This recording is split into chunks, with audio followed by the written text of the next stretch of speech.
Hello everyone, मैं सुभद्रा सिंह स्वागत करती हूँ आपका अपने यूट्यूब चैनल 3M स्टडी में। फ्रेंड्स, आज मैं आप लोगों के लिए जो टॉपिक लेकर के आई हूँ वह है रोगों से प्रभावित होने वाले अंग। कौन से रोग से कौन सा अंग प्रभावित होता है, आइए हम लोग इस वीडियो में आज जानेंगे। और हाँ, वीडियो को आगे बढ़ाने से पहले अभी तक इस फैमिली सदस्य नहीं बने हैं तो सब्सक्राइब वाले बटन को दबा करके इस फैमिली सदस्य बन जाएं और वीडियो को सबसे पहले पाने के लिए बेल आइकन की घंटी को प्रेस कर लें। तो चलिए फिर हम लोग आगे बढ़ते हैं। इस साइड में आपका रोगों का नाम दिया हुआ है और इस साइड में आपका जो है इस रोग से प्रभावित होने वाले अंगों का नाम दिया हुआ है।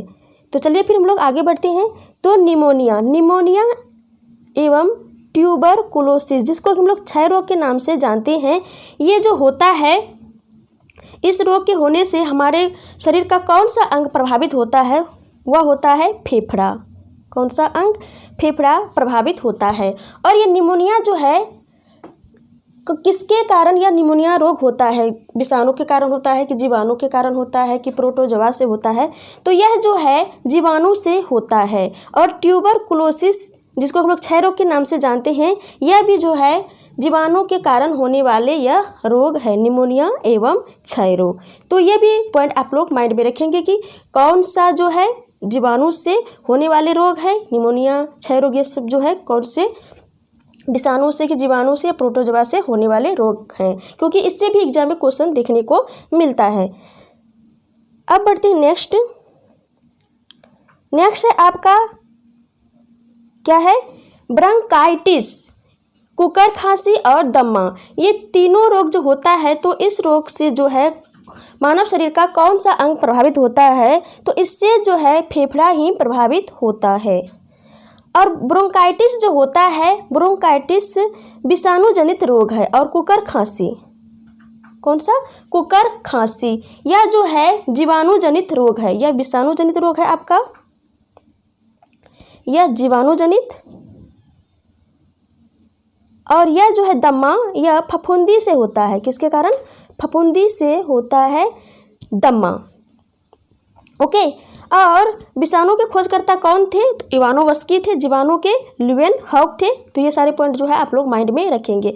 और फफूंदी से कौन कौन से रोग होते हैं? तो दम्मा, दाद, खाज, एथलीट फूड, गंजापन, ये सभी जो होता है दम्मा नहीं, फफूंदी से होने वाले रोग हैं। ओके। अब बढ़ते हैं नेक्स्ट की ओर। नेक्स्ट है आपका हैजा, टाइफाइड, पेचिस, डायरिया। ये सभी जो रोग होते हैं, तो इससे मानव शरीर का कौन सा अंग प्रभावित होता है?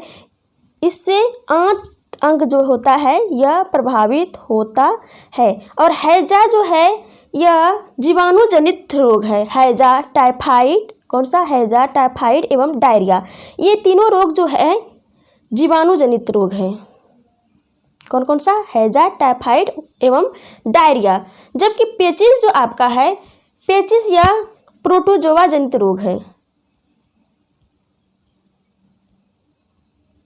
ओके। और टाइफाइड जो बीमारी हो जाती है, तो उसके लिए जो है कौन सा वैक्सीन लगाया जाता है? तो वो टाइफाइड वैक्सीन लगाया जाता है। तो इसको भी जो है आप लोग माइंड में रखेंगे। ओके। अब बढ़ते हैं नेक्स्ट क्वेश्चन की ओर।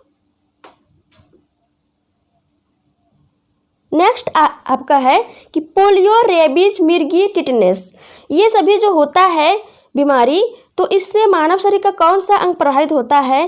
तो जो है तंत्रिका तंत्र प्रभावित होता है ये सभी रोग होने से। कौन कौन सा? पोलियो, रेबीज, मिर्गी एवं टिटेनस। और पोलियो जो होता है यह किस तरह का रोग है? पोलियो जो है विषाणु जनित रोग है। और रेबीज जो है यह भी विषाणु जनित रोग है। और टिटेनस जो है आपका जीवाणु जनित रोग है। और पोलियो के टीके की खोज किसने किया था? जॉन ई सॉल्क ने किए थे। और रेबीज के टीके का लुई पास्चर ने। ओके। तो ये सारे पॉइंट आप लोग माइंड में रखेंगे। अब बढ़ते हैं आपके नेक्स्ट की ओर। अगला है आपका स्कर्वी, पायरिया। स्कर्वी एवं पायरिया रोग से जो है मानव शरीर का कौन सा अंग प्रभावित होता है? तो वह मसूड़ा होता है।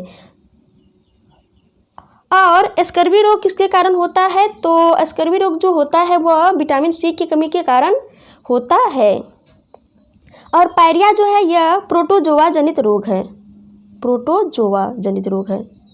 तो कौन कौन से रोग जो होते हैं प्रोटोजोआ जनित रोग होते हैं, आइए हम लोग उसको क्विकली रिवीजन कर लेते हैं। जैसे कि आपका मलेरिया हो गया, पायरिया हो गया, सोने की बीमारी हो गई, पेचिस, कालाजार, ये सभी जो रोग होते हैं प्रोटोजोआ जनित रोग होते हैं। तो इन सारे को जो है आप लोग माइंड में रखेंगे। ओके, और ये प्रोटोजोआ जनित तो रोग है कौन सा? आपका पायरिया। तो कौन सा प्रोटोजोआ के कारण जो है होता है? तो वह लिस्मानिया। कौन सा? लिस, बहुत ही इंपॉर्टेंट पॉइंट है आपके एग्जाम के दृष्टिकोण से, लिस्मानिया प्रोटोजोआ के कारण जो है पायरिया रोग होता है। जिस तरह से मलेरिया जो होता है प्लाज्मोडियम प्रोटोजोआ के कारण होता है, उसी तरह से जो कालाजार जो होता है लिस्मानिया प्रोटोजोआ के कारण होता है। तो ये सारे पॉइंट जो है आप लोग माइंड में रखेंगे। ओके, अब बढ़ते हैं आपके नेक्स्ट की ओर। अगला है आपका कि हेपेटाइटिस एवं पीलिया से जो है कौन सा मानव शरीर का अंग प्रभावित होता है? तो वह यकृत होता है। यकृत जो है मानव शरीर की सबसे बड़ी ग्रंथि है और यह बहिस्रावी ग्रंथि है। इसमें विटामिन ए एवं डी संग्रह होता है, यहीं से पित्तरस स्रावित होता है। ओके, और हेपेटाइटिस क्या है? हेपेटाइटिस एवं पीलिया। हेपेटाइटिस और पीलिया जो है, पीलिया आपका विषाणु जनित रोग है। कौन सा? विषाणु जनित। और हेपेटाइटिस भी जो है ये भी विषाणु जनित ही रोग है। तो इसको भी जो है आप लोग माइंड में रखेंगे। ओके, अब बढ़ते हैं आपके अगले पॉइंट की ओर।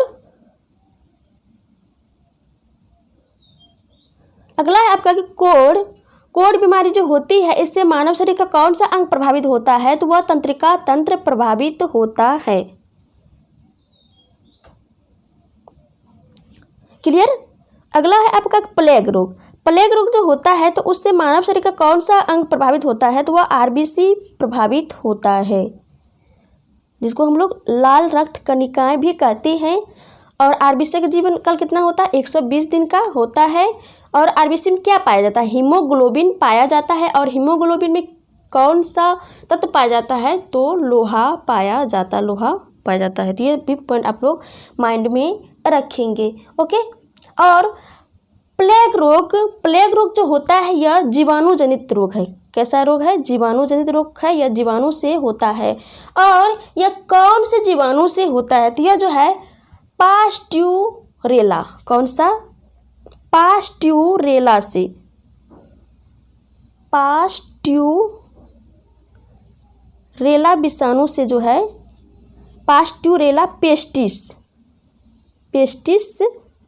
विषाणु से विषाणु नहीं, जीवाणु से जो है प्लेग रोग होता है। Okay, clear?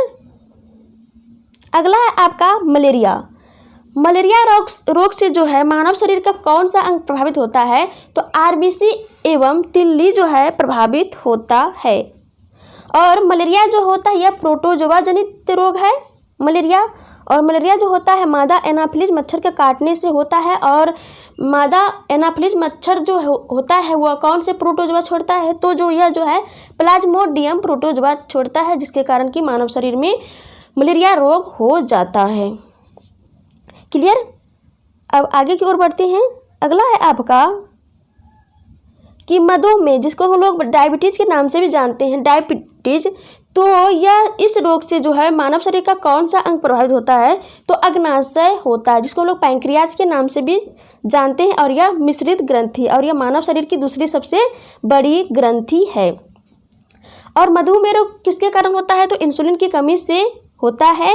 और इंसुलिन हार्मोन जो स्रावित होता है वह कहाँ से स्रावित होती है? अग्नाशय के बीटा कोशिका से स्रावित होता है। तो यह सारे पॉइंट आप लोग माइंड में रखेंगे। ओके, अब बढ़ते हैं आगे की ओर। अगला है आपका ग्वाइटर रोग। ग्वाइटर को हम लोग घेंघा के नाम से भी जानते हैं। तो घेंघा बीमारी जो होता है तो वह मानव शरीर का कौन सा अंग प्रभावित होता है? तो थायराइड ग्रंथि एवं गला प्रभावित होता है।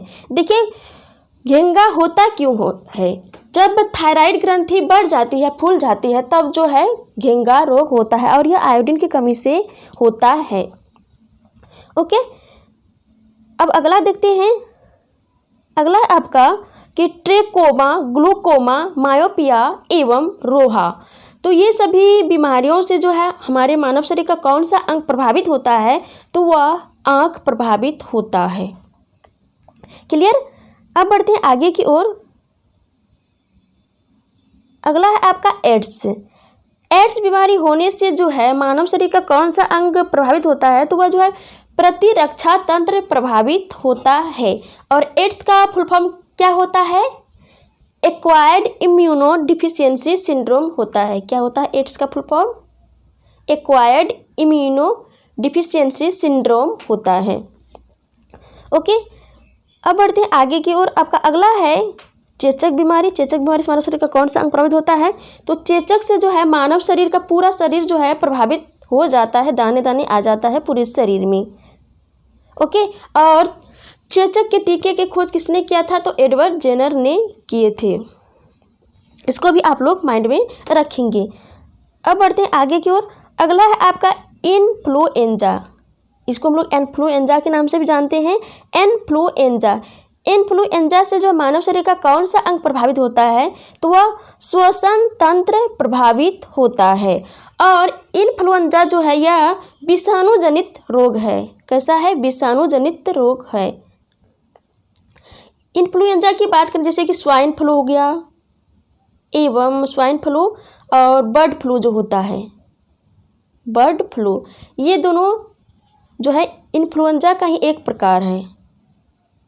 यह कौन से वायरस के कारण हुआ है? तो स्वाइन फ्लू जो आपका हो गया वह H1N1 विषाणु के कारण, और बर्ड फ्लू जो है आपका H5N1 विषाणु के कारण होता है। तो इसको भी जो है आप लोग माइंड में रखेंगे। ओके, अब बढ़ते हैं आगे की ओर। अगला है आपका खसरा। कौन सा है? खसरा। खसरा से जो है मानव शरीर का कौन सा अंग प्रभावित होता है? तो मानव शरीर का पूरे शरीर जो है प्रभावित हो जाता है। और खसरा रोग के निदान हेतु जो है खसरा रोग के निदान हेतु जो है मम्मस वैक्सीन जो होता है हमारे शरीर में लगाया जाता है। ओके, तो इन पॉइंट को भी आप लोग माइंड में रखेंगे। और यह जो है विषाणु जनित रोग है। कैसा है? विषाणु जनित रोग है। आइए हम लोग क्विकली जो है विषाणु जनित कौन कौन से रोग होते हैं उसके बारे में हम लोग रिवीजन कर लेते हैं। जैसे कि आपका चेचक हो गया, उसे हम लोग डिस्कस कर चुके हैं इससे पहले। जो भी यहाँ पे पॉइंट देखे, बीमारियाँ देखे, तो फिर भी हम लोग यहाँ पे क्विकली रिवीजन कर ले। जैसे चेचक हो गया आपका, ब्रोंकाइटिस हो गया, जुकाम हो गया, हेपेटाइटिस हो गया, इन्फ्लुएंजा हो गया, उसके बाद खसरा, मस्तिष्क ज्वर, पोलियो नहीं, पीलिया, एड्स, रेबीज, गलसुआ, ये सभी जो बीमारियाँ हैं ये विषाणु जनित बीमारियाँ है। क्लियर? अब बढ़ते हैं आगे। अगला आपका डिप्थीरिया। कौन सा है?